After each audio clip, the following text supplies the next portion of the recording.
Olá, meu nome é Luciana e hoje vamos falar um pouco da rua como lugar de linguagem e do teatro do oprimido. Vocês sabiam que esse modo de fazer teatro é uma invenção brasileira e que foi difundida no mundo inteiro? Aí a ideia surgiu nos anos 70 com Augusto Boal. Falaremos também da intervenção como criação, da improvisação como criação e da língua do corpo. Eu sou professora de artes da Rede Estadual de Ensino e daremos início à nossa conversa. E espero que gostem. Hoje nós vamos ver a rua como um espaço público que abriga diversos movimentos artísticos como o grafismo, o teatro de rua, as performances, as intervenções urbanas, as instalações, as pinturas em fachadas, e o audiovisual, como as projeções artísticas. Enfim, uma arte para ser vista por todos.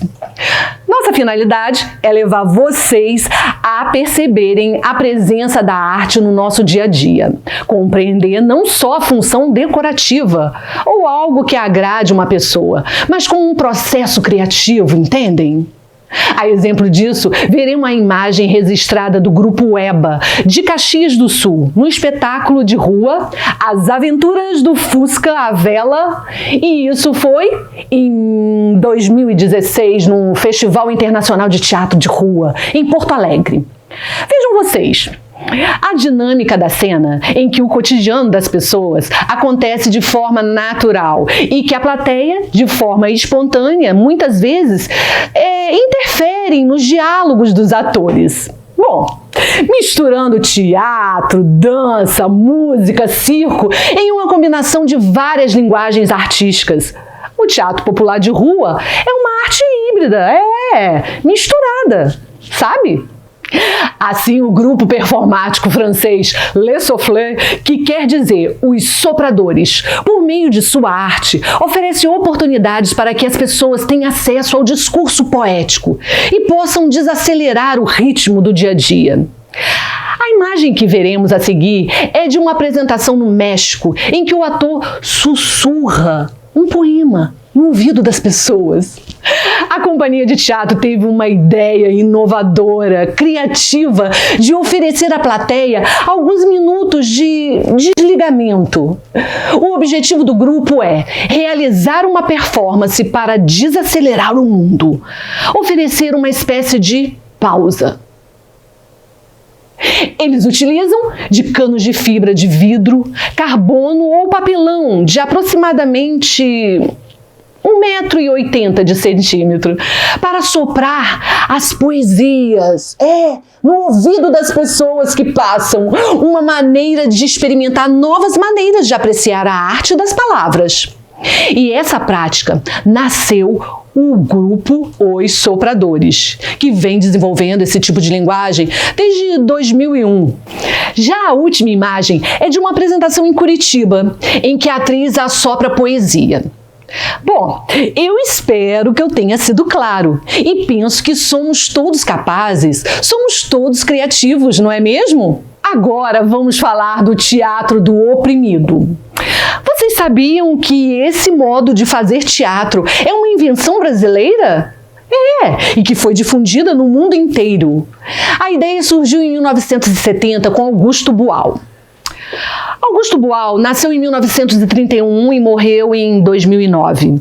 Foi um dos dramaturgos que mais contribuiu para a criação de um teatro genuinamente brasileiro, latino-americano. Desde os primórdios de sua carreira no teatro de arena até o teatro do oprimido, sua técnica se tornou mundialmente conhecida. Sua preocupação foi a de criar uma linguagem que pudesse traduzir a realidade de seu país.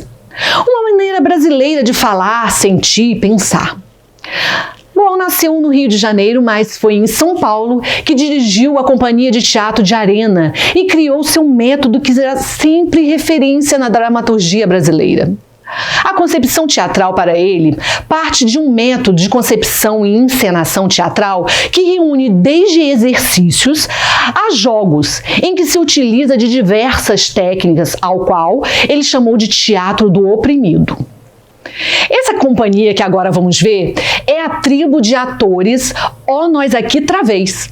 É um grupo de teatro surgido em Porto Alegre, fundado por Júlio Zanota e Paulo Flores, em 31 de março de 1978, que prioriza a pesquisa teatral. O grupo foi criado com o intuito de subverter a estrutura das salas de espetáculo e com o ímpeto de levar o teatro para a rua.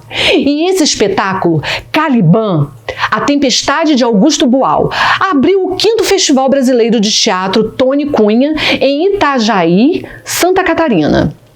O método de Boal foi pensado para fazer um teatro de atores e também de não atores, tendo como principais objetivos, vamos lá, democratizar os meios de produção teatral, dar acesso ao universo teatral às camadas sociais menos favorecidas e transformar a realidade por meio do diálogo, da representação teatral. E assim conhecemos um pouco desse universo tão grandioso que é a arte da dramaturgia. Vocês já repararam que os seres humanos se destacam por seu poder de criação?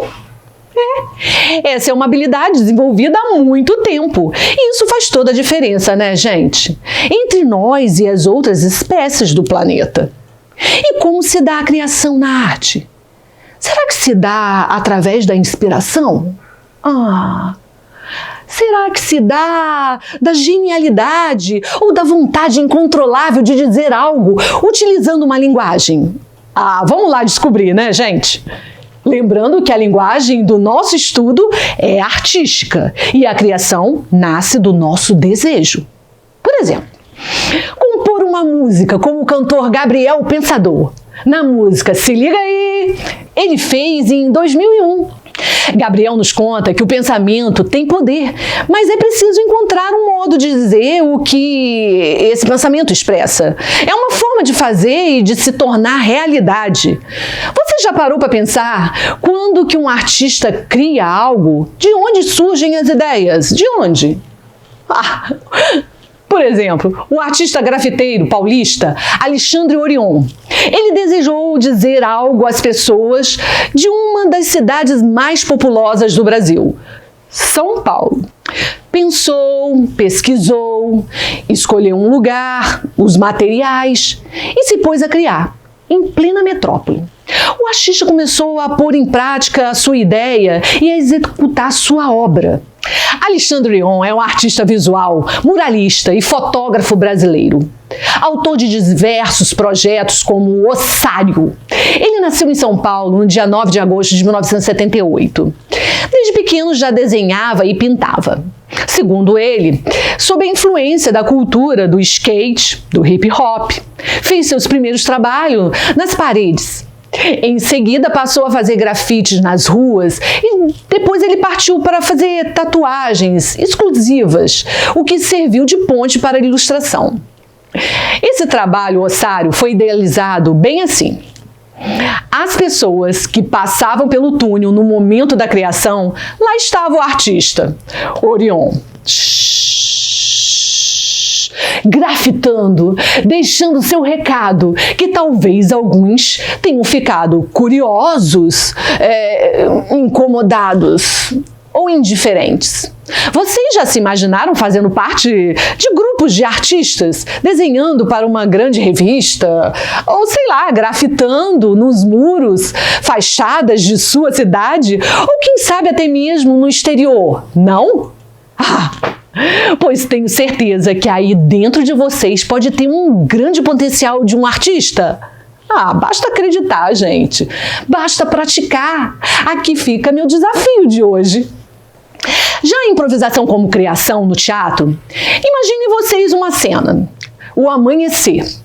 O teatro lotado, um ator no palco dormindo em sua cama e os outros lá na coxia, esperando sua vez de entrar em cena. Todos ainda no escuro, no início do espetáculo. Ouve-se o primeiro e o segundo e o terceiro sinal. A peça vai começar.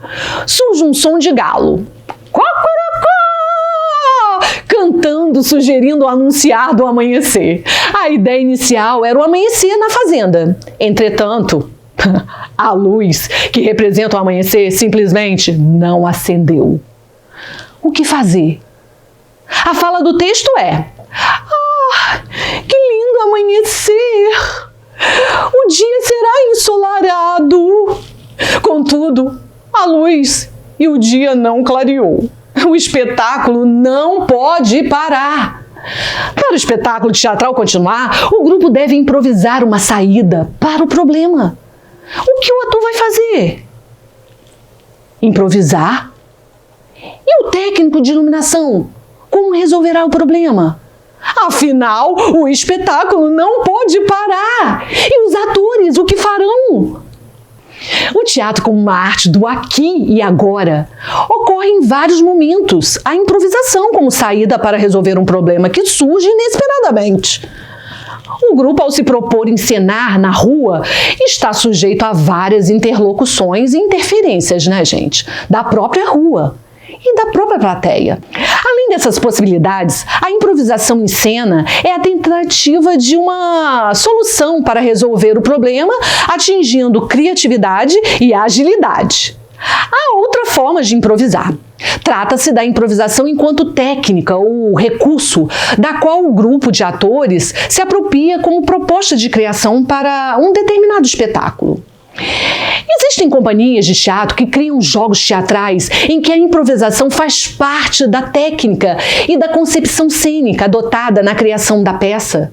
Um jogo teatral como improvisação pode acontecer em vários locais. Para que aconteça, precisamos que as pessoas que jogam estejam predispostas a brincar, a jogar, a enfrentar os desafios, como acontecem nos festivais de improvisação teatral.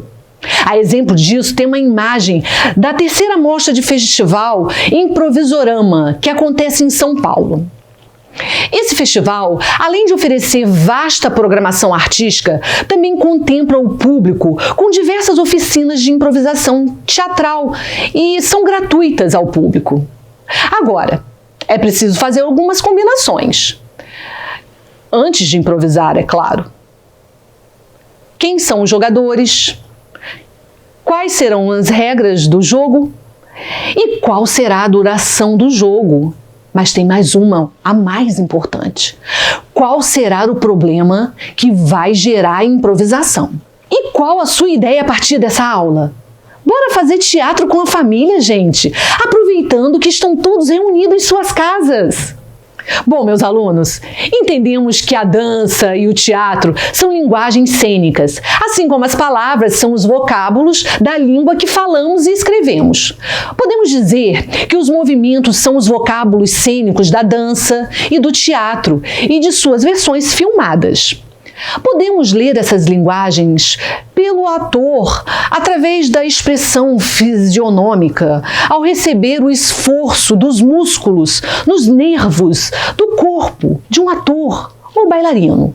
Enfim, o nosso corpo, ele fala. E o que ele diz? Em nossos gestos falamos por linguagens não verbal. A comunicação não se dá apenas por palavras, mas também por gestos. Gestos expressivos que mostram se estamos felizes, tristes, furiosos ou em estado de euforia. Existe uma arte cênica que não utiliza palavras. O foco é o gesto, o movimento. O mímico. O mímico é um artista dos gestos, que conta sua história por meio da pantomima, ou seja, através da mímica. A arte da pantomima originou-se na Grécia Antiga. Essa tradição atravessou os tempos e ainda hoje é uma forma de arte que estabelece a comunicação entre as pessoas. Às vezes é possível vermos nas ruas mímicos com máscaras ou rostos e corpos completamente maquiados, expressando-se muitas vezes com luvas, utilizando da linguagem não verbal, ou seja, dos gestos.